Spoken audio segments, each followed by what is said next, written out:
হাইরে কি জামানা, নারীরা পর্দায় থাকে না। আধা পুরুষ আধা নারী, নাইরে হাতে চুড়ি, মাথার ঘুমটা ফেলে দিয়ে করে পাগলা পাগলি। ওরে ডিস্কো সাইডা ঘুইরা বেড়ায়, ডিস্কো সাইডা ঘুইরা বেড়ায়, বাংলা সাজন সাজে না, নারীরা পর্দায় থাকে না। কথা বলেন ঠিক কিনা? নবীজি যখন দেখলেন মাত্র 9 বছর বয়স ফাতেমা, তার কলিজার টুকরো সন্তানের হাতে দেখতে পাইলেন আহারে 2টা ছুরি হাতে লাগাইছে। 2টা ছুরি দেখিয়া নবীজি সুন্দর করে ব্যাগ কাম আর ভিতরে ঢুকলেন না, এগিন পুনরায় চলে গেলেন ওই দিকে। ফাতেমা আহারে দেখতে পাইলেন আমার আব্বাজান আমার ঘরের মধ্যে ঢুকবেন, কিন্তু কেন ঢুকলেন না, কেন ঢুকলেন না? এবার জিগাইলেন, আব্বা গো, আপনি একবার মা বলে ডাক না দিলে আপনার ভালো লাগে না? আপনি একবার মা বলে ডাক না দিলে ভালো লাগে না? এমনও যুবক আছে ঘুরেই মাকে বলে মা, এমনও সন্তান আছে মাকে ডাকতে বলে মা, আবার এমনও সন্তান আছে বাবাকে বলে বাবা। এরম ভাবে বারবার করে ডাকে, এরম কিন্তু কাছে সন্তান আছে, আছে কিনা কথা বলেন? আমাদের বাবা হলো 4 জন, সুবহানাল্লাহ বলেন। 1 নাম্বার বাবা হলো ইব্রাহিম, ইব্রাহিম আমাদের জাতির পিতা ইব্রাহিম আলাইহিস সালাম। এরপরে আমাদের আদি পিতা হলো আদম আলাইহিস সালাম। এরপরে রুহানি পিতা হলো মুহাম্মদ সাল্লাল্লাহু আলাইহি সাল্লাম। আর আপনার বাবা আমার বাবা এই হলো এক বাবা, এই হলো আসল বাবা হলো 4 জন। আর যা আছে খালি নকল বাবা, ওই পীর বাবাকে বাবা বলে, ওটাও নকল বাবা। এরপরে আরেকজন বলে বাবা, উনাও হলো আপনার নকল বাবা, আসল বাবা হলো 4 জন। কথা বলেন ঠিক কিনা? তো হাদিসের মধ্যে লিখেছে বাবা যদি উপস্থিত থাকে তখন শ্বশুর আব্বাকে আব্বা বলা যাবে না, আর যদিও বলো বাবাকে 10 বার বলা লাগবে, আর 2 বারের অধিকার হলো ওই শ্বশুর। কিন্তু অথচ বাবার সম্মুখে বাবাকে আব্বা কয়া ডাকে না, লজ্জা হয়। কিন্তু শ্বশুর আব্বাকে ডাকতে বলে আব্বা আইছেন কখন, আব্বা খাইছেন কখন, আব্বা বসেন, ও আব্বা জান আমার মা কেবা আছে। কথা কন না কে? আরে বর্তমান নিয়ে আলোচনা করছি, এবার লক্ষ্য করেন, খেয়াল করেন।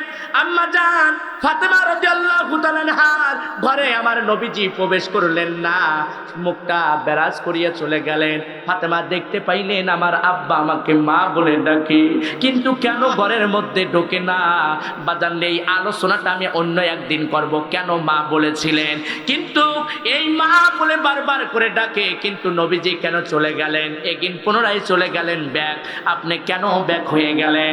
এবার ফাতেমার 2টি চোখের পানি ঝরঝর করে ছাড়ে, ডাক দিয়ে বলতেছে মালিক জানি না আমার কোন ভুলটা যেন হয়েছে, কোন ভুলটা হয়েছে।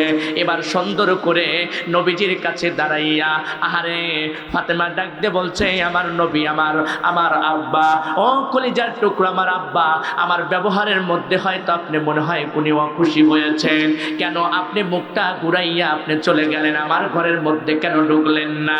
এবার ডাকটা বলছে মা, আমি যখন তোমার হাতে চুড়ি দেখেছি 2টা চুড়ি, তখন আমার মনটা ভালো নাই, মনটা ভালো নাই। কারণ বিবাহের আগে চুড়ি পরা যাবে না, যাবে না। আর যদি সাজগোজ করতে চাও তাহলে একজনের জন্য করবা, উনি হলো তোমার স্বামী। সুবহানাল্লাহ। তাহলে নবীজি বলতেছেন যদি সাজগোজ করতে চাও তাহলে তোমার স্বামীর জন্য তোমার সাজতে হবে। এই জন্য ওই চুড়িটা সুন্দর করে তখন ফাতেমা খসাইয়া ফেলে দিলেন, ওই চুড়িটা আবার নবীজি উঠাইয়া পকেটে রাখলেন। মারহাবা বলেন। মারহাবা। ফাতেমা বলতেছে আব্বা, যে চুরির জন্য আপনি মনটা বেজার করলেন, কেন আপনি আবার ওই চুরিটা কেন আপনি এরম ভাবে পকেটে রাখলেন? বলে ফাতেমা শুনে রাখো, যেদিন তোমাকে চুরি পরানো হবে, যেদিন তোমাকে নাকের ফুল পরানো হবে, যেদিন তোমাকে মালা পরিধান করা হবে, এবার ফাতেমা ডাকতে বলে বাবা ওই দিনটা কোন দিন? বলে যেদিন তোমাকে বিবাহ দেব। সুবহানাল্লাহ বলেন। ওই দিন তোমাকে পরাবার ওইটা দেখাইবা হলো তোমার পানের স্বামী।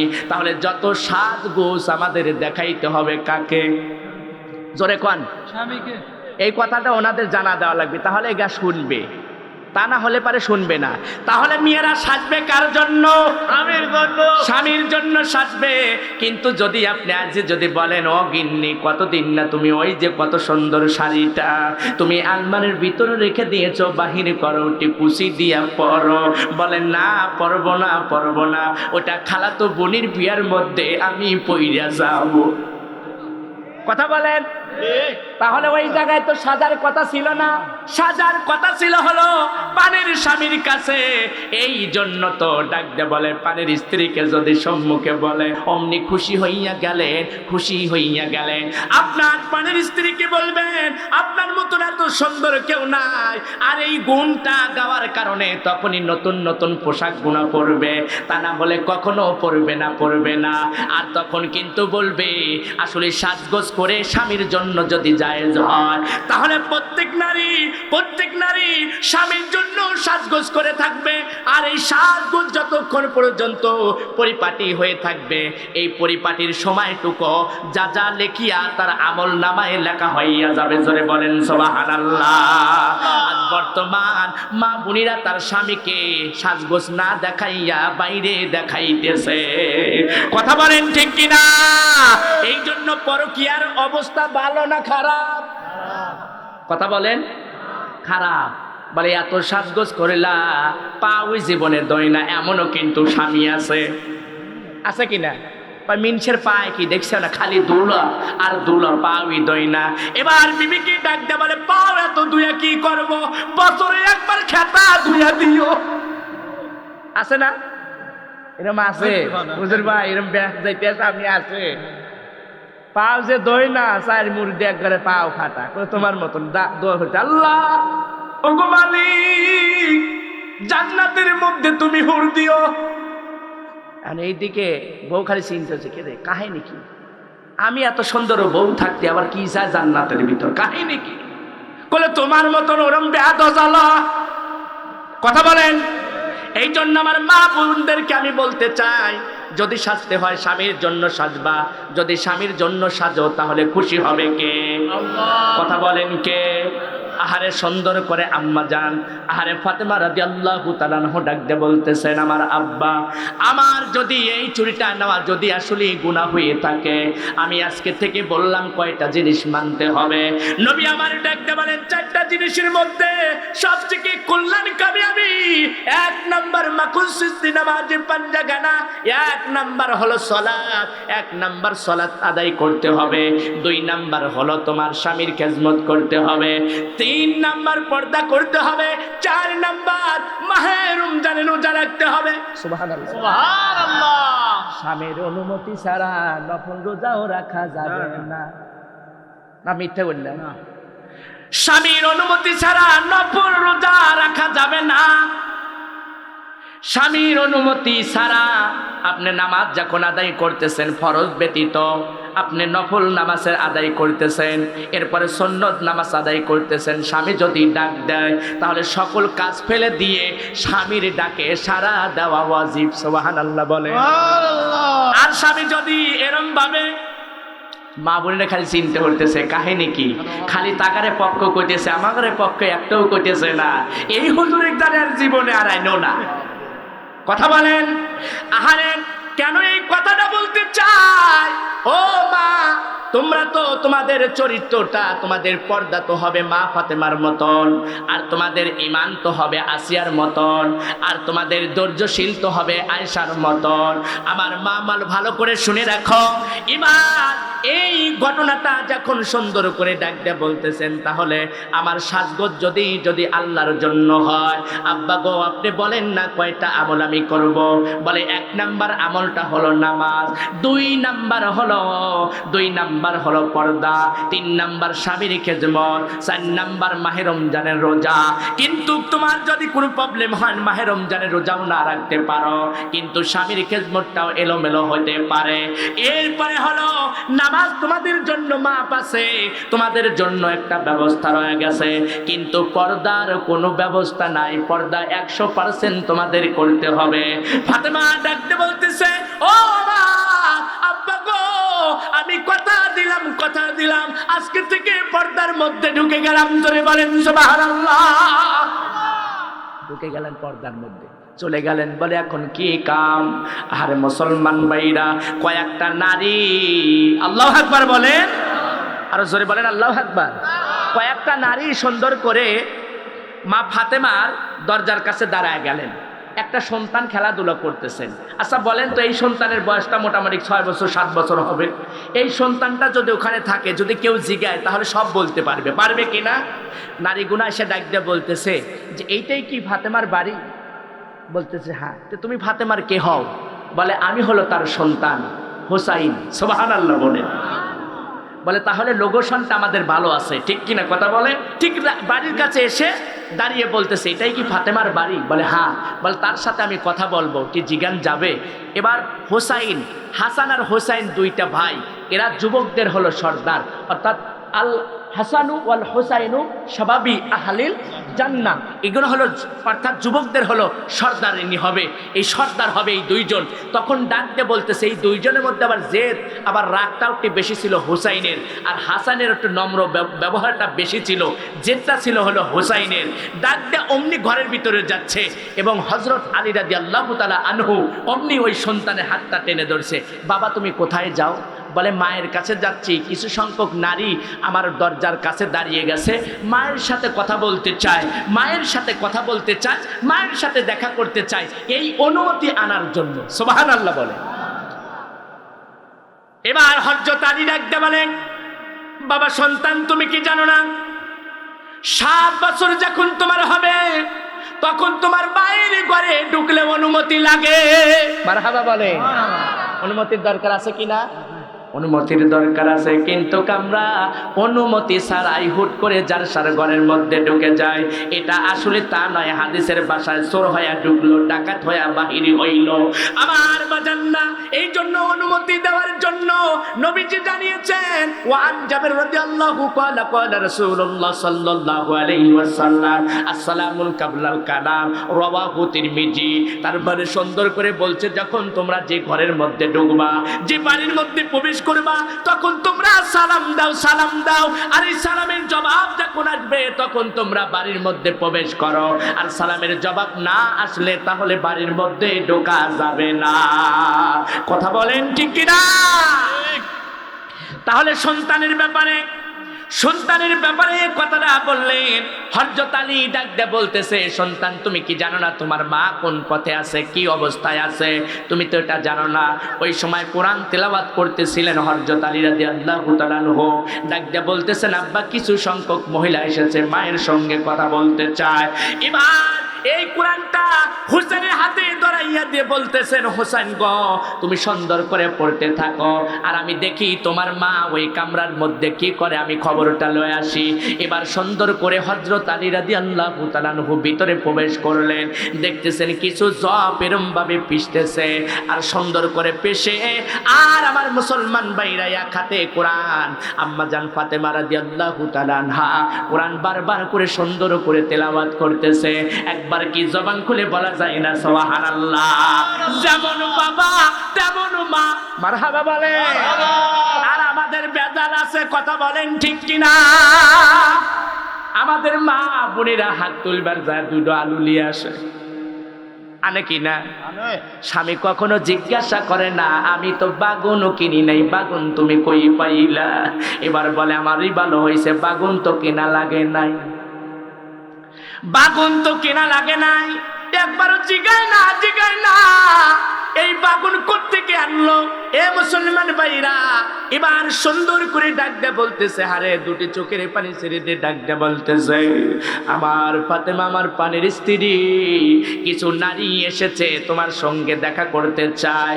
হুসাইন খবরটা লাগাইয়া দিল। এবার কোরআনের সুন্দর করে বন্ধ করলেন। কোরআনটা এরম করে বন্ধ করিয়া বলতেছে, হারে কারা এসেছে? আমার সঙ্গে দেখা করতে চায়। নারীদের মধ্যে সবচেয়ে এমন একটা পর্দাশীল নারী ছিলেন, যার নামটা হলো ফাতেমা রাদিয়াল্লাহু তাআলা আনহা। বাজান আমার নবীজির কলিজার টুকরো সন্তান, আরে কেমন পর্দাশীল ছিলেন। এবার ডাকতে বলে পানের স্বামী গো, আমি আপনাকে বলতে চাই ওই নারী গুনারা পর্দা নি হয়ে আইছে নাকি বেপর্দা হইয়া আইছে। এবার হযরত আলী ডাকতে বলতেছে আমার স্ত্রী নারীদের সাথে নারীরা দেখা করবে, এর আবার কিসের পর্দা? নারীরা নারীর সাথে কথা বলবে, এর আবার কিসের পর্দা?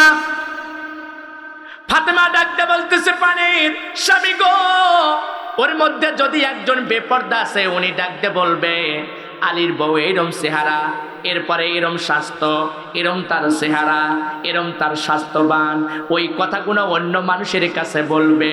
আর যদি পর্দা নিশি হইয়া আসে নিশ্চয় নিশ্চয় আমার কথা কখনো বলবে না, বলবে না, বলবে না। এবার হযরত আলী দুটি চোখের পানি ছেড়ে দিয়ে কান্নাকাটি করে বলতেছে এই জন্য তোমাকে এই নারীদের সর্দারিনী মা বানাই নাই, মা বানাই নাই। আমার পানির স্ত্রী রে, আমার বোঝা বড় দায়, বোঝা বড় ভুল হয়েছে। আর শহরটাও যদি হয় মদিনাওয়ালা কামলিওয়ালা, ওই শহরের দরজাটাও যদি আমি আলী হই, আমার ইলমের অভাব আছে আমি জানতে পারলাম। এবার সুন্দর করে ফাতেমা ডাকতে বলতেছে আমার পানের স্বামী গো, আপনি বেদবি মাফ করবেন, পর্দা সম্পর্কে আমার সবথেকে বেশি জ্ঞান আমার আল্লাহ দান করে দিয়েছে। একবার জবান খুলে বলেন সুবহানাল্লাহ। বলে তাহলে কি খবর লাগাইব? একটা নারী হইয়া কত সুন্দর কথা বলে, এ আমার মুসলমান ভাইরা, একটা নারী হইয়া কেমন করে জীবন যাপন তারা চালায়, পর্দার দিকে তারা এরম ভাবে সুন্দর করে ভয় লাগায়। এই জন্য আপনার আমার দায়িত্ব হলো যাতে করে মা বোনেরা বেপর্দায় না থাকতে পারে, মা বোনেরা যেন বেপর্দায় না থাকতে পারে, এই সকল দায়িত্ব হলো আপনার আমার। একবার জবান খুলে বলেন কথা ঠিক কিনা? আধা পুরুষ আধা নারী, নাইনে হাতে চুরি, মাথার ঘুমটা ফেলে দিয়ে করে পাগলা পাগলি, ডিস্কো সাইজা ঘুইরা বেড়ায়, বাংলা সাজন সাজে না, নারীরা পর্দায় থাকে না। হায় রে কি জামানা, নারীরা পর্দায় থাকে না। ঠিক কিনা কথা বলেন? শ্যাম্পু দিয়া মাথা ধুয়া চুলটা যে হাওয়ায় উড়ায়, আছে না কথা বলে? শ্যাম্পু দিয়া মাথা ধুয়া চুলটা যে হাওয়ায় উড়ায়, রাস্তার যত জোয়ান বোহরা আরে ফিরে যায়। গতকালকে যেখানে মাহফিল করলাম, মানে মেলার, মানে মাহফিলের লোকের মেলায় লোক বেশি। হ্যাঁ, আর আমি ওখানটা যাইতেই 20 মিনিট টাইম লাগছে, মানে এত ভিড়। আর আমাকে জিজ্ঞেসে হুজুর মানুষকে এই মেলার ভিতরে, কিন্তু ওরা জানে যা এই মাহফিলের বক্তা। দেখছেন না ঘটনা? মানে আমি যাতেছি এই ডায়েরি লিয়া পোশাক পরে যাতেছি, হুজুর মানুষকে মেলার ভিতরে। ঘটনা বোঝা গেছেন? দেখেন বেদাল আছে, ঠিক কিনা কথা বলেন? আরে আমারও তো যে দায়িত্ব আপনারও সেই দায়িত্ব। নবী পাক সাল্লাল্লাহু আলাইহি সাল্লামের কাছে যখন কালেমা পড়েছেন তখন তিনি বলতেছে ইয়া রাসূলুল্লাহ আমার কি দায়িত্ব? বলে আজ থেকে আমারও যে দায়িত্ব তোমারও সেই দায়িত্ব। যদি ফজরের ওক্তের সময় হয় তাহলে তোমার ফজরের নামাজ পড়তে হবে, এরপরে জোহরের আগে যদি তুমি কালেমা পড়ো তাহলে জোহরের নামাজটা আদায় করতে হবে। তার মানে তোমারও যে দায়িত্ব আমারও সেই দায়িত্ব। অথচ আমার কয় হুজুর মানুষকে মেলার ভিতরে। দেখছেন? এই জন্য আমার মুসলমান ভাইরা, এই ছেলে এই বাবা কথা বলো কেন? আগুন লাগার পর আবার ইসে পোড়া হবে না, লক্ষ্য করে থাকো বাবা। আমার মুসলমান ভাইরা লক্ষ্য করেন, খেয়াল করেন, আমাদের জীবনটা এখন সুন্দর করে পরিপাটন সাজাইতে হবে। আমাদের পরিবারের মধ্যে কোরআন নিতে হবে, আমাদের ঘরের মধ্যে কোরআন নিতে হবে, আমাদের ঘরের মধ্যে কোরআনের আইন চালাইতে হবে, আমাদের সমাজের মধ্যে কোরআনের আইন চালাইতে হবে। তাহলে অবশ্যই ওই পরিবারটা শান্তি সুখের মধ্যে থাকবে। একবার জবান খুলে বলেন কথা ঠিক কিনা? আল্লাহুম্মা সাল্লি আলা সাইয়্যিদিনা মাওলানা ওয়ালা আলি সাইয়্যিদিনা মাওলানা মুহাম্মদ। আজ কাল পরশু হোক আসবে রে বিজয়, একদিন আসবে রে বিজয়। কথা বলেন ঠিক কিনা? আর বিজয় তো চাইতে হবে, আপনার আমার কাজ করতে হবে। আমি আপনি যদি বসে থাকি তাহলে কাজ হবে না। আমার আপনার এ প্রচেষ্টা চালাইতে হবে। আমি আপনি যদি প্রচেষ্টা না চালাই, যদি আমি আপনি না বলি, তাহলে তো আমার সন্তান নামাজে দাঁড়াবে না। দাঁড়াবে কি? কথা বলেন। মসজিদে যখন দাঁড়ায় প্রথম কাতারে, দ্বিতীয় কাতারে, কিছু কিছু এই সন্তানরাও যায় কিনা? কথা বলেন। কিছু মানুষ কিন্তু ধমক দেখেন, তারা দেয় অমুকের ছাওয়ালাইছে, দেখো তো হে আসে না নামাজ, আর ও আইছে, দেখো তো কেউ ডিস্টার্ব লাগাইছে, বলে কিনা? না, বলবেন না। এই সন্তানগুলোকে আপনারা মাঝে মাঝে দাঁড় করা দিবেন। কারণ দাঁড় করা দিবেন এই কারণেই, প্রজন্মটা দেখবে যে নামাজিওয়ালা হয়ে গেছে এবং মসজিদ ভরপুর হয়ে গেছে। যখন আপনারা থাকবেন না, এই সন্তানগুলো নামাজ আদায় করবে। জোরে বলেন সুবহানাল্লাহ। আমাদের এই কাজগুলো করা দরকার, কিন্তু আমরা ওই সন্তানগুলো বাহির করে দেই, ওই সন্তানগুলোকে ধমক দিয়ে তাড়িয়ে দেই, তা দেওয়া যাবে না। আজ কাল পরশু হোক আসবে রে বিজয়, একদিন আসবে রে বিজয়।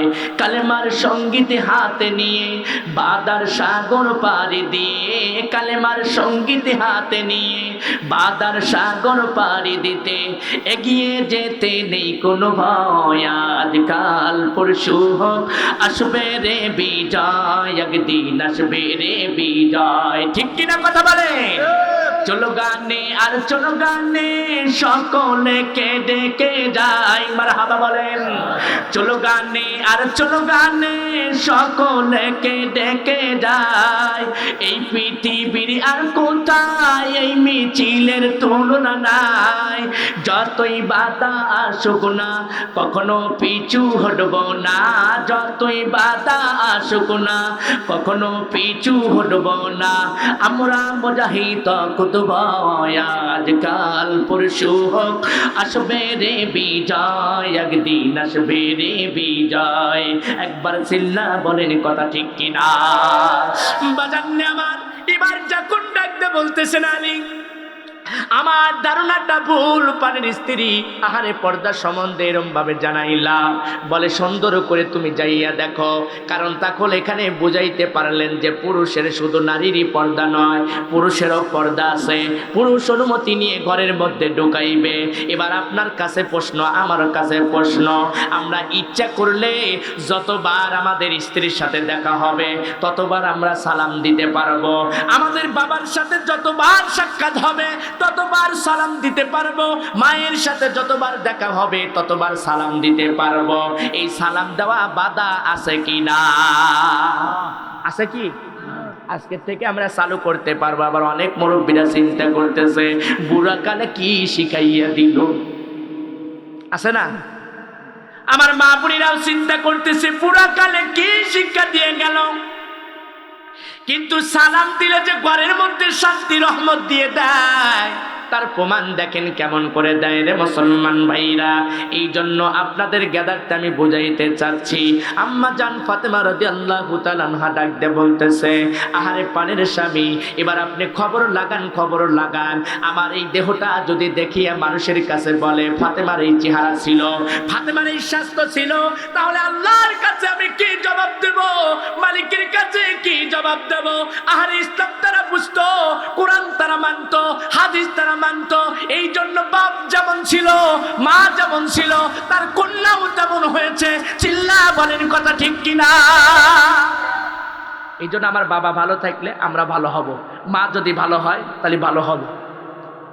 আর এই ভালোটার একমাত্রই গুণ রয়েছে কোরআনের মধ্যে। ঠিক কিনা কথা বলেন? আমরা কোরআন ঠিকই ঘরে ঢুকেছি, কিন্তু উঁচায় 2 হাত 3 হাত উঁচায় সুন্দর করে রেহাল দিয়ে আমরা বাঁধন করে এমন ভাবে লাগাইছি আর জীবনে খুলবো না, খালি সবে বরাতে একবার পড়ব। আছে না? এরকম মা বোনে আছে কিনা? কথা বলেন। সকাল সন্ধ্যায় কোরআন তেলাওয়াত করতে পারে না। তবে একটি কথা মনে রাখেন, কোরআন ঘরের মধ্যে থাকার কারণে হাদিস হাদিসের মধ্যে প্রমাণ হইলেন মানুষ শয়তান, জিন শয়তান, খবিস শয়তান, নফস শয়তান ওই ঘরের মধ্যে ঢোকে না। কোন কারণে ঢোকে না? কারণ একটাই কারণে, ওই কোরআন ও কারীম ঘরের মধ্যে থাকার কারণে। আর কোরআন ও কারীম থাকার কারণে ওই ঘরের মধ্যে শান্তি, রহমত, বরকত আমার রব, আমার আল্লাহ দিয়ে দিলেন। জোরে বলেন সুবহানাল্লাহ। এই জন্য কোরআনটা আমাদের ঘরে রাখা দরকার আছে কিনা? শুধু রাখলেই হবে না, কোরআন পড়তে হবে। আম্মা জান ফাতেমা রাদিয়াল্লাহু তাআলা আনহা ডাক দিয়ে বললেন, আমার পানের স্বামী, আপনি খবরটা লাগাইয়া দেখেন। এবার বাহিরে যাইয়া দেখলেন সুন্দর করে কয়েকটা মেয়ে যে এসেছে ফাতেমার সঙ্গে দেখা করার জন্য। আর সুন্দর করে পর্দানিশী হইয়া এসেছেন, আর সুন্দর করে আপনার হিজাব লাগাই এসেছেন। এবার দূর থেকে সুন্দর করে খবর লাগাইয়া দিয়ে বললেন, পানির স্ত্রী, আমি দেখলাম বাহিরে যারা দাঁড়িয়ে আছে তারা পর্দানিশী সুন্দরভাবে হিজাবটা লাগাইয়া তাদের সুন্দর করে শরীরটা ঢেকে সুন্দর করে নিয়ে এসেছে। বলে তাহলে আমার সঙ্গে সাক্ষাৎ করা দরকার হবে, আমি তাদের সঙ্গে কথা বলবো। যে ফাতেমার কথা বলছি সেই ফাতেমাই বলছিল, পানের স্বামী গো, আমি যখন মারা যাব রাতের অন্ধকারে আমাকে কবর দিও, রাতের অন্ধকারে আমার সুন্দর করে জানাজা করিয়ে দিও, রাতের অন্ধকারে তুমি নিয়ে যা সুন্দর করে 3.5 হাত মাটির গর্তের মধ্যে নামাইয়া দিও। একবার জবান খুলে বলা যায় কি সুবহানাল্লাহ? একদিন মাটির ভিতরে হবে ঘর, মোহনা আমার কেন বান্দো দালান ঘর। ঠিক কিনা কথা বলেন? আমরা 5 তালা করলাম, 6 তালা করলাম, বাড়ি করলাম, গাড়ি করলাম, সবকিছু রেখে চলে যেতে হবে রে মুসলমান ভাইরা। আগামীকাল সুন্দর করে এই যে একটা হলো আপনার ধনী যে বলা হয়েছে, আর একজন হলো আমিনুল ইসলাম। আহারে এই যেভাবে সুন্দরভাবে লিখেছে মৃত্যু সজীব আহমেদ, আহারে এই মানুষগুলো আর কখনো ফিরে আসবে না, আসবে না। আপনি আমি প্রতিদিন একবার করে মারা যাই, তার প্রমাণটা আলহামদুলিল্লাহ, আলহামদুলিল্লাহ। আল্লাহ নিজেই বলে, যখন তোমরা ইশার নামাজটা আদায় করে যখন ঘুমিয়ে যাও তখন এই ঘুমটা হলো অর্ধ মৃত্যু, অর্ধ মৃত্যু। একবার সিল্লা বলেন কথা ঠিক কিনা? আমি আপনি যখন ঘুমিয়ে যাই ইশার নামাজটা পড়ে তখন কিন্তু অর্ধ মৃত্যু। এই ঘুমটাই শেষ ঘুম হতে পারে, কথা বলেন ঠিক কিনা? এই ঘুমটা শেষ ঘুম হতে পারে। তার ডকুমেন্ট আল্লাহ রাব্বুল আলামিন কোরআন কারীমের ভিতরে জানিয়ে দিলেন, কুল্লু নাফসি জায়কাতুল মাউত, কুল্লু নাফসি জায়কাতুল মাউত। আল্লাহ নিজেই জানিয়ে দিলেন, যার জান আছে, প্রাণ আছে, নিঃশ্বাস গ্রহণ করতে পারে, নিঃশ্বাস ফালাইতে পারতে তার মৃত্যুর স্বাদ গ্রহণ করতে হবে। এ মুসলমান ভাইরা, কোথায় পালাইবা, কোথায় যাইবা? আইনা মা তাকুনু, তুমি যেখানে যাও না কেন, যেখানেই থাকো না কেন, তোমাকে ঘেরাও করবে, তোমাকে ধরে নিয়ে আসা হবে। এই জন্য মাটির ঘরটা তো আপনার জন্য আপন একটা জায়গা, আপন একটা জায়গা। দুনিয়াটা আপন জায়গা না। দুনিয়ার মানুষের মিছা বাহানা, মিছা ভালোবাসা। আপনি যখন মারা যাবেন আপনার জন্য 3 দিন কবরে যাইয়া জিয়ারত করা হবে, আহারে মোনাজাত করা হবে। তারপরে বাবার কবর কোনটা আর চিনবে না, ভাইয়ের কবর কোনটা ভাই কখনো চিনবে না। আমাদের ঐতিহ্যবাহী চাকসা চরবর্ধনগাছা যৌথপূর্ণ অনেক বড় কবরস্থান। জুমার দিন ইয়াউমুল শাহিদিন, জুমার দিন আসিয়া মানুষজন মোনাজাত করে। আহারে জানতে সুন্দর করে বাবার কবরের কাছে সূরা ইখলাস, সূরা ফালাক, সূরা ফাতিহা পড়িয়া মোনাজাত গুলো করে। প্রত্যেক জুমায় নাও যাইতে পারলে মাঝে মাঝে আমি যখন কবর জিয়ারত করার জন্য যাই দেখি অনেক মানুষগুলো কবর জিয়ারত করার জন্য এসেছে। মুসলমান ভাইরা, দিলটা নরম করে দেন, মনটা নরম করে দেন। একদিন নয়, 2 দিন নয়, আমার আপনার চলে যেতে হবে। এই পান পাখিটা বাহির করে নিবে। আহারে আপনার পান পাখিটা যদি পবিত্র হয়, আপনার এই দিন পাখিটা যদি পবিত্র হয়, তাহলে আপনি মৃত্যুবরণ করতে দেরি হতে পারে, কিন্তু আল্লাহর জান্নাতে যাইতে দেরি হতে পারে না। হাদিসের ভাষায় বলা হয় কলব, আরবিতে বলা হয় রূহ, বাংলায় বলা হয় আত্মা। এটাকে আপনি যখন বাহির করে নিবেন মুসলমান ভাইরা, আপনার এই পান পাখির দামটা আছে, আপনার এই খাসার কোনো দাম নাই, দাম নাই, দাম নাই। এ আমার মুসলমান ভাইরা, এ আমার বাজানরা, আমার মা বোনেরা লক্ষ্য করো, খেয়াল করো। আহারে ওই যখন কবর জিয়ারত করার জন্য যায়, অনেক সময় বলে ভাই আমার বাবার কবর কি? এইটাই বলে হ্যাঁ আমার বাবার এইটা কবর। বলে নিশ্চয় নিশ্চয় আমার মায়ের কবর এইটা। আমি বলি না ভাই এটা তোমার মায়ের কবর না, এটা অমুকের মায়ের কবর, তোমার মায়ের কবরটা ওইটা। অনেক সময় আমাদের স্মরণ থাকে, কিন্তু 3 দিন পরে যাওয়ার পরে বছরেও সন্তান বাবার কবরের কাছে দাঁড়ায় না। এরপরে আপনার বছর চলে যায়, 10 বছর চলে যায়, 5 বছর চলে যায়, মায়ের কবরের কাছে সন্তান দাঁড়ায় না, সন্তান কবরটা ভুলে যায়, বাবার লাশটার কবর কোনটা সেটাও ভুলে যায়। আহারে সন্তান ভুলে গেল, কিন্তু বাবার কবর কোনটা সেটাও জানে না, ভাইয়ের কবর কোনটা সেটাও জানে না।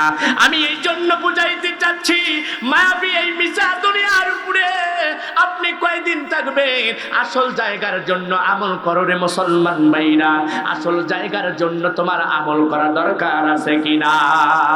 এই জন্য মালাকুল মাউত কাউকে ছাড়বে না মুসলমান ভাইরা। আপনার জন্য আমার জন্য 2টা জায়গা রয়েছে, একটা হলো ইন্নিল আর একটা হলো সিজ্জিন। ইন্নিলটা হলো আল্লাহ পাকের আরামদায়ক জায়গা, যেখানে শান্তি, যেখানে রহমত, যেখানে ভরপুর করে রেখেছেন আমার আল্লাহ আমার মাওলা, ওই জায়গাটা হলো ভালো জায়গা। আর যদি আপনার সিজ্জিনে দেওয়া হয়, ওই জায়গাটা হলো নার, আগুন রয়েছে, ওই জায়গাটা হলো জাহান্নাম, ওই জায়গাটাই হলো আযাবদায়ক শাস্তিদায়ক জায়গা রয়ে গেছে। ও মুসলমান ভাইরা, এই জন্য দিনের কাজগুলো করা আমাদের দরকার আছে কিনা? কথা বলেন আছে কিনা? আমরা মালাকুল মাউত থেকে ভয় পাই, এই জন্য আপনাদের কাছে চাওয়া মুসলমান ভাইরা, আমাদের জীবন থাকতে, আমাদের পান থাকতে, আমাদের হায়াত থাকতে আমাদের ভালো ভালো কাজ করা দরকার আছে কিনা? এই জন্য যতই চিন্তা ফিকিরি করো না রে মুসলমান ভাইরা, আমিও চলে যাব, আপনিও চলে যাবেন, 1 দিন নয় 2 দিন নয়, 10 বছর পরে, 50 বছর পরে, অথবা 117 বছর পরে যাইতে হবে। এটাই সত্য, এটাই সত্য, পালানের কোনো জায়গা নাই। পৃথিবীর সবাই মৃত্যুর শ্বাস গ্রহণ করবে, শুধু আল্লাহ ব্যতীত।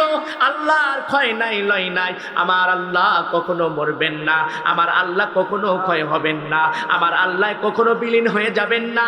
আর যাইল যিনি পান বাকি বাহির করে, ওনারও মৃত্যুর শ্বাস গ্রহণ করতে হবে।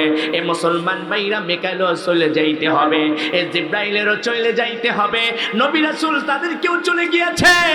তার মানে আপনি যতবারই মুসালা হন না কেন, গোষ্ঠীর পুষ্টি কোলাই না, জোরজার মল্লক তার। আসলে কবরে কোনো বাহাদুরি চলে না, কবরে কোনো আমলিক চলে না, কবরে কোনো বিএমপি চলে না, কবরে কোনো জামাত চলে না, কবরে কোনো আপনার এরম জাতীয় পার্টি চলে না। কবরে চলে হলো নেকামল, নেকামল, নেকামল। একবার জবান খুলে বলেন না কথা ঠিক কিনা? এ মুসলমান ভাইরা, এই জন্য যার মা গিয়েছে তে কেবলমাত্র জানে মায়ের কি ভালোবাসা, যার বাবা গিয়েছে সে কেবলমাত্র জানে বাবার কি ভালোবাসা। আহারে দুনিয়ার উপরে যার মা নাই, সে কেবলমাত্র বোঝে কি ভালোবাসা।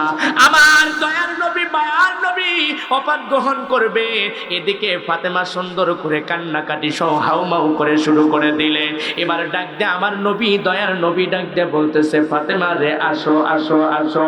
এবার সুন্দর করে কানে কানে কথা বলে দিয়ে দিলেন, ফাতেমা আমি চলে যাওয়ার পরে 6 মাস পরে তুমি আমার কলিজার টুকরো সন্তান আসবা কবরে, তুমি আসবা কবরে। আহারে ফাতেমা দাঁড়াইয়া দাঁড়াইয়া আর কান্না করে না, মুস্কি মুস্কি একটা হাসি দিল।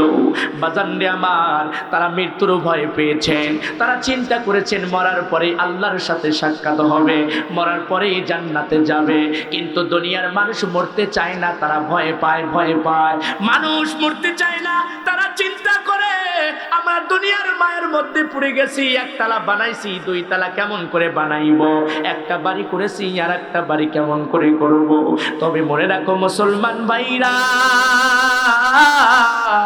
এই বাড়িও তোমার সঙ্গে যাইবে না, টাকাও তোমার সঙ্গে যাইবে না, এ সন্তান তোমার সঙ্গে যাইবে না।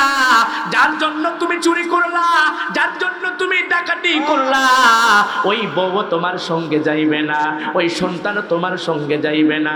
সবাই তোমাকে পর বানাইয়া দিবে। তোমার আপন হলো আল্লাহ, তোমার সবার আপন হলো দিনের নবী। একবার জবান খুলে বলেন সুবহানাল্লাহ। ওঠো ওঠো মহেনালো ময়না সরপালিকি আইসাছে পালকির দহরণ দেখারে হাইরে পালকির দহরণ দেখারে হাইরে গেরামবাসী কাঁদিতাছে ওঠো ওঠো মহেনালো ময়না আর দেখো তোমার বিনা পয়সার পালকি আইসাছে আল্লাহুম্মা সাল্লি আলা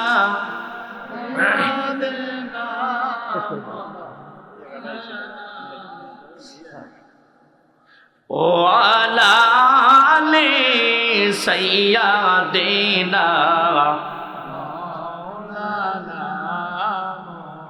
নাকে কানে তুলা লাগাইয়া নাকে কানে তুলা লাগাইয়া শেষ বিদায় সে জানাইবে ওঠো ওঠো মহেনালো ময়না আর দেখো তোমার বিনা পয়সার পালকি আইসাছে পালকির দহরণ দেখারে হাইরে পালকির দহরণ দেখারে হাইরে বন্ধু বান্ধব আসিয়াছে ওঠো ওঠো মহেনালো ময়না আর দেখো তোমার বিনা পয়সার পালকি আইসাছে আল্লাহুম্মা সাল্লি আলা সাইয়্যিদিনা মাওলানা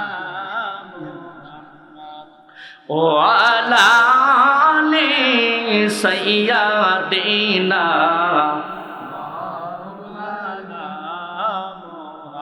নবী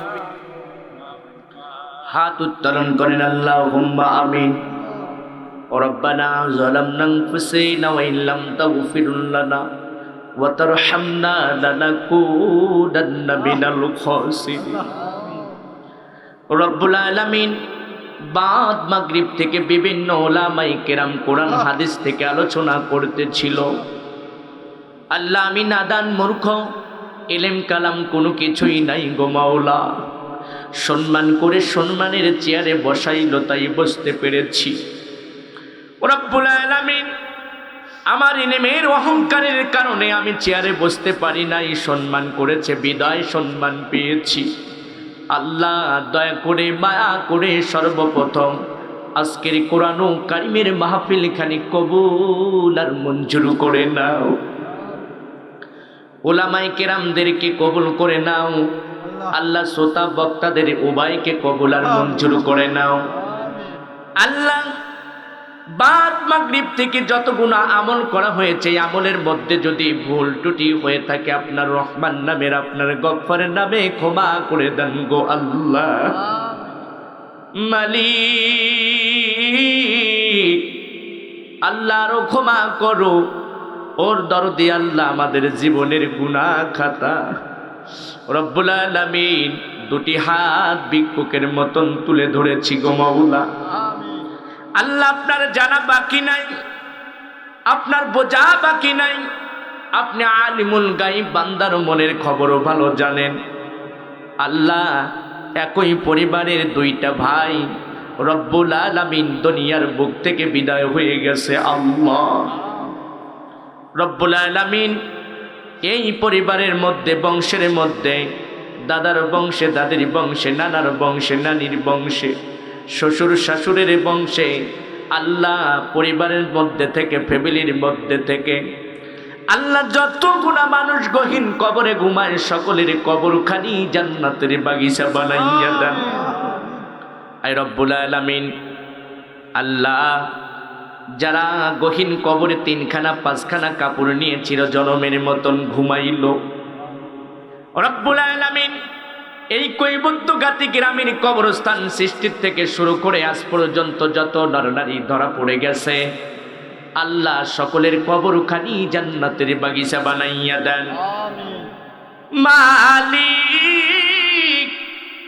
ও দরদি আল্লাহ আমার সাথে যারা আমিন আমিন বলে আল্লাহ আমার মাইকের আওয়াজ যতদূর পর্যন্ত যাইতেছে সকলকেই কোরআন কারিমের মাহফিলে আসার জন্য ব্যবস্থা করে দেন আল্লাহ, সুযোগ করে দেন।